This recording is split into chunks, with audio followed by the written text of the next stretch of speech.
Hi and hello all. Let us talk about carbocations. Cations are nothing but positively charged species, and carbocations are species with a positive charge on carbon atom. Let us see the structure of carbocations. The positively charged carbon has three bonds attached to it, and it is not octet, so it is very unstable. The carbon is in sp2 hybridization, and so it has got a planar structure. As you know, sp2 hybridization leads to planar structure. Perpendicular to that molecular plane, let us say, we have a p orbital. This vacant p orbital, that is the unhybridized p orbital. So let's remember, we have sp2 hybridization, that is, there is one p orbital which is not involved in the hybridization, that is perpendicular to the plane of the molecule. Now you can represent the molecule like this also, this carbocation like this also, where we have the molecular plane or the plane of the species is aligned with the screen. Then of course the orbital is perpendicular to it. We can see one lobe is towards us, one lobe is away from us. Like this we can represent this carbocation structure. Now let us have a look at the formation of carbocations. This carbon heteroatom bond is getting cleaved in a heterolytic fashion. That means the two electrons in this bond is leaving with X. Remember, this is a covalent bond. In a covalent bond, these two electrons are shared between these two nuclei. We don't have to go to the very sophisticated bonding concepts for this. Let us say these two electrons in this bond is equally shared between this carbon and this heteroatom. And then we can say one electron belongs to this carbon and one electron belongs to this X. Now both electrons are leaving with X. That means X is getting the electron from carbon also. That means the carbon is losing one of its electron. A neutral species loses an electron, means it will be positively charged species, that is this carbocation. This type of reaction we see in SN1 reaction and E1 elimination when the conditions are appropriate. Carbon heteroatom bond is getting cleaved and formation of carbocation happens. Now that carbon heteroatom bond cleavage can be facilitated with Lewis acids like AlCl3. This is a type of reaction we see in Friedel-Crafts acylation. Most commonly we see in Friedel-Crafts acylation. Here this carbon heteroatom, that is carbon Cl bond, is getting cleaved and that is facilitated by Lewis acid like AlCl3. And in the next example we see a protonation of this OH hydroxyl group forming hydronium ion, and that is getting cleaved because this H2O is leaving, which is a very stable species, and carbocations is getting formed there.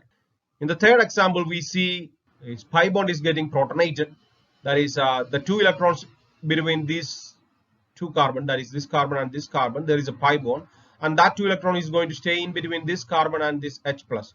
That means there is a new bond between this carbon and H plus, and this species also, this carbon is also becoming CH3 while this carbon is getting positively charged. That means we have this tertiary carbocation formation through this pi bond cleavage, through the protonation of this pi bond. Now let's have a look at stability of carbocation. Among these carbocations, this tertiary carbocation is more stable. Then comes this secondary carbocation. Then comes this primary carbocation. The least stable is methyl carbocation among these species, among these carbocations. Here, this carbon is attached to three other carbon atoms, so it is called tertiary carbocation. This carbon is alpha to this carbocation, this positively charged carbon, so this is alpha carbon. The hydrogen attached to that carbon is alpha hydrogen. There are 9 alpha hydrogens possible in the 9 alpha hydrogens in this structure. That also means there are 9 hyperconjugation possible in this carbocation. So hyperconjugation is nothing but an electron density transfer from this carbon hydrogen bond towards this carbon bond, the vacant orbital of this carbon. That means there is going to be a more double bond character for this bond, and this carbon hydrogen bond is getting weaker. Electron density from that bond is getting transferred here. That means this carbocation is getting stabilized through 9 different hyperconjugations. There are only 6 alpha hydrogens here, only 6 hyperconjugations are possible. So the stabilization is even lesser compared to this carbocation, this tertiary carbocation. So in this primary carbocation, only 3 hyperconjugations are possible, and this methyl carbocation, there are no hyperconjugations possibility. So this carbocation is least stable. In the last slide, we saw the stability is by the electron transfer from the carbon hydrogen sigma bond. The pi bond can also stabilize this carbocation through resonance. This is the allyl carbocation, which is resonance stabilized. This is benzyl carbocation, which is also resonance stabilized. Let us see another type of resonance here. Here, this is the carbocation. This can be resonance stabilized by participation of lone pair from this neighboring oxygen atom, and we have a structure like this. This is actually more stable, and actually we can say this species is nothing but a protonated ketone, not really a carbocation. Even that much is the stabilization of this carbocation from this neighboring group. So the neighboring groups with a lone pair of electron can stabilize this carbon species or the carbocation. Silicon can also do hyperconjugation, that can also stabilize carbocation, and some other neighboring group can also stabilize carbocations. Now there is a different type of stabilization. Actually, this is also involved with the resonance, but these are aromatic carbocations. So there is an extra stability associated with the aromaticity. So these carbocations are stabler compared to other normal carbocations. This aromatic ring increases the stability of this carbocation. In this structure, there are two aromatic rings attached to this carbocation, and the stability also increases. There are three aromatic rings attached to this carbocation here, and the stability even increases. That's among these three structures, this one is most stable, then comes this one, and the least stable among these structures, among these three structures, is this one.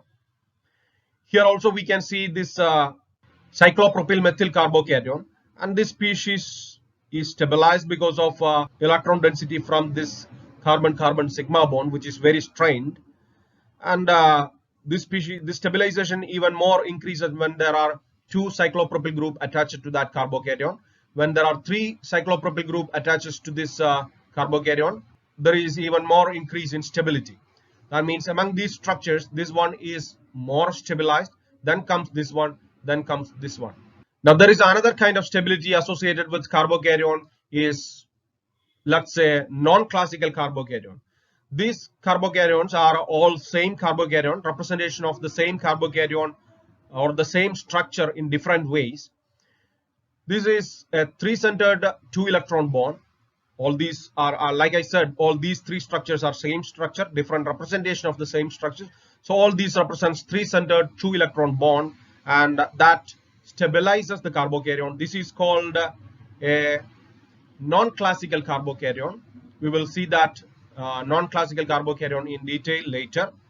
There are other non-classical carbocations also, and this non-classical carbocation, that is the three-centered two-electron bond, stabilization happens in certain carbocations. So this is just to show that all these structures are same. This blue colored species, or this blue colored bond, is a 5-membered ring.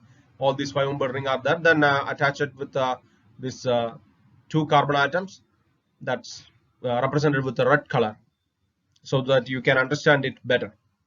All these three structures are same. Okay, see you in the next class. Thank you.